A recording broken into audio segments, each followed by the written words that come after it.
Ngayon, kung ang isang manggagawa, mga kapatid, sinungaling, hindi pwedeng manindigan.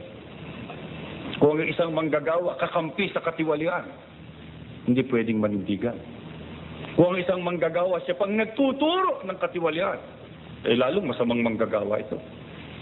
Wala ng sariling paninindigan, ay siya pang kasangkapan ng Diablo. Sino yung ganyang manggagawa? Maraming manggagawa natin, halos lahat. Ganyan. Hindi ho ba naman isang napakarahas na pagpaparatang niya? Hindi. Kaya ako nalalaman, sapagkat ang mga ulat na dumarating sa amin, hindi totoo. Bakit hindi naging totoo?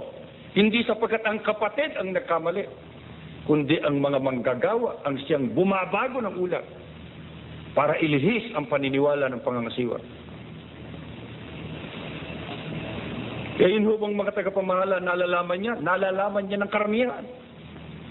Pero nagkaisa ang mga manggagawa sa loob ng iglesia para linlangin at dayain ang pangangasiwa sa layunin lang gumanda, kuminis ang bagay na marumi at ang bagay na hindi matuwid.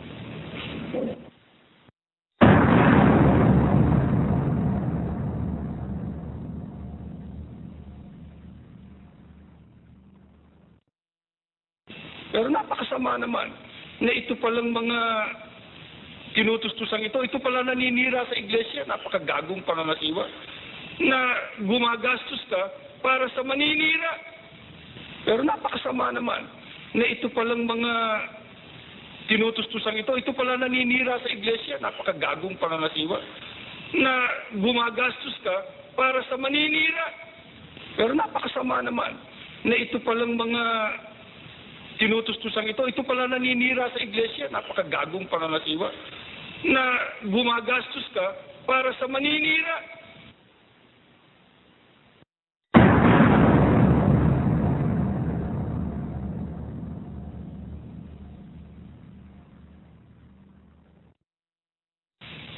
Pero gusto kong masaktan kayo. Gusto ko na higit pa sa masaktan. Kung maaari ko lang, dago ka ng iba, gagawin ko. Para maging matindi sa kanya. Kung maaari ko lang, dago ka ng iba, gagawin ko. Para maging matindi sa kanya.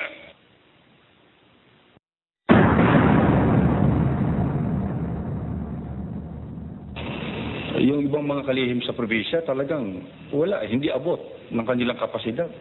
Lalo na sa mga liblib na lugar. Paano makagagawa ng form yan?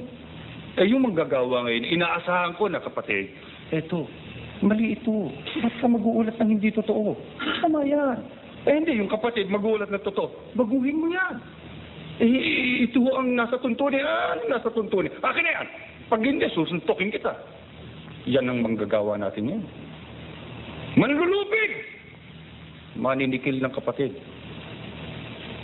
Kaya ang iglesia naghihimaksik laban sa manggagawa. Sa nakikita nilang katiwalian at katampalasanan. Hindi nila inaasahang mangyari.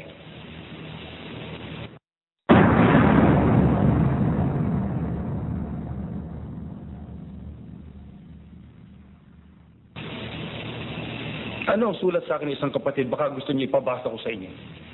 Hanggang ngayon, wala pa po akong nakikitang matino na manggagawa sa kasaysayan ng buhay ko.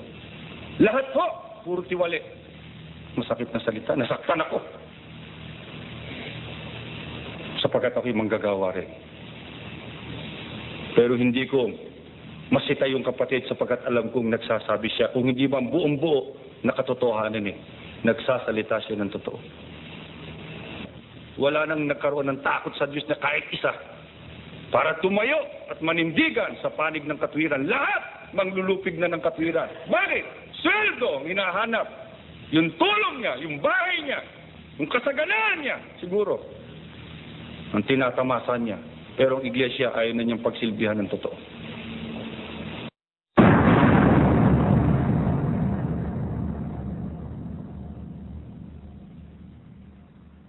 Pero, isipin nyo, dumadami tuloy ang ating form. Nagagalit kayo sa opisina. Pati mga taga-opisina, kinakalaban ng ibang mga manggagawa. Pagka nag-uulat sa akin, nagagalit. Saan nyo gusto-gusto? Paano ating gagawin sa iglesia? Kayo maghahari sa iglesia? Hindi. Tamaan kayo ng kidlat at kulog bago mangyari yan. Kaya sabi ko sa Diyos, napakarami ho namang dapat bahaing manggagawa. Bakit hindi mo siyang binaha? Para malipol ang mga tampalasang taong ito. Nadaig pa ang kasalanan ni Judas, iisang beses ko pinagkanulo. Iisang nagkanulo sa panahon ni Kristo. Pero ngayon, lahat ng manggagawa nagkakaisa, ipagkanulo Diyos.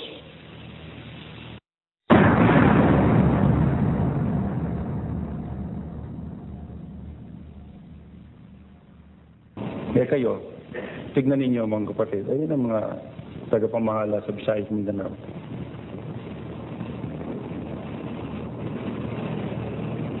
Nagpalitan tayo ng mga matatagal na sa pamahala. Isa-isa lumalapit sa akin, dumadaing sa akin, kapatid, meron mo akong problema. Ano?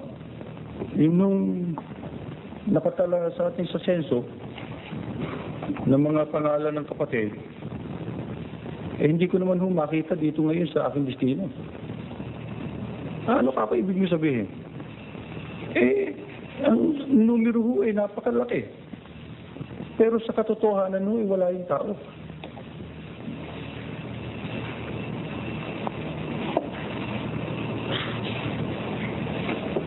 Ang Camarines, ang Sorsogon, hinihiling sa akin na alisin sa talaan ng kulang-kulang na 400 tao, kukunti lang naman ang kapatid sa Sorsogon. Bakit? Tinignan ko sa ulat, ang nakaulat na malamig mahigit lang 100. Pero ang aalisin ay 400. Bakit? Ano ba ang ginawa ng mga dating naroon? Di binabago ulat. Pinakikinis para wag mapagalitan. Sa makatwid malaman. Ang isinasanggalang sarili, hindi yung kapakanan ng iglesia. Ayun ba, sa Sorsogon lang, laganap siya kung saan-saan. Maski sa Maynila, ang mga manggagawa nito magdaraya. Sasabihin sa iyo, dinoktrinahan ko yan, hindi naman. Sasabihin sa iyo, nabautis, yan ho'y nasubok sa pagsamba, pero hindi totoo.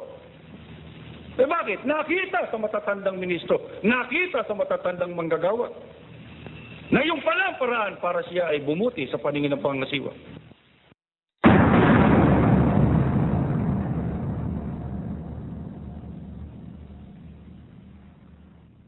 Sila ang nagsasanggalang ngayon sa kapakanan. Pero hanggang kailan tatagal ang iglesia? Inaaway ng mga manggagawa, binababag, minumura, nilalait. At pinipilit na kayo ang gumawa ng liko. Sa akin nakakita ng manggagawa. Sa halip na siyang magtindig, sa nakalugmok, yung nakatayo, ang ilulog mo. Para lamang gumanda kanyang sarili.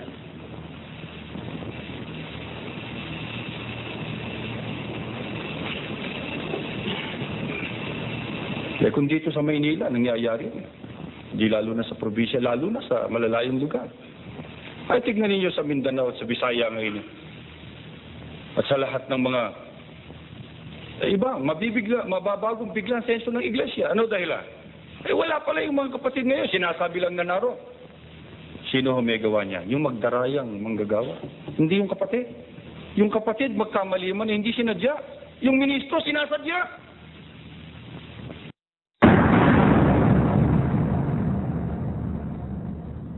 Tumawag ako ng pulong ng mga pamunuan sa Maynila para sabihin, mga kapatid, tumulong kayo sa akin.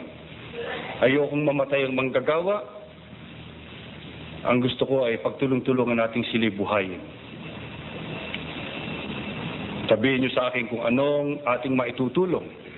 Hindi ang sinabi sa akin kung anong maitutulong. Ang sinabi sa akin kung ano-anong katiwalian. Sabi sa akin ng isa, kapatid, tama ho ba na hindi ho tinuturo outline? Yung mamimili ho ng 3 talata, tatanungin, naintindihan mo ba yan? Tama ho ba kapatid, bungkus-bungkus ng mga katibayan, siya pumipiro, pinapalsipika ho niya pirma.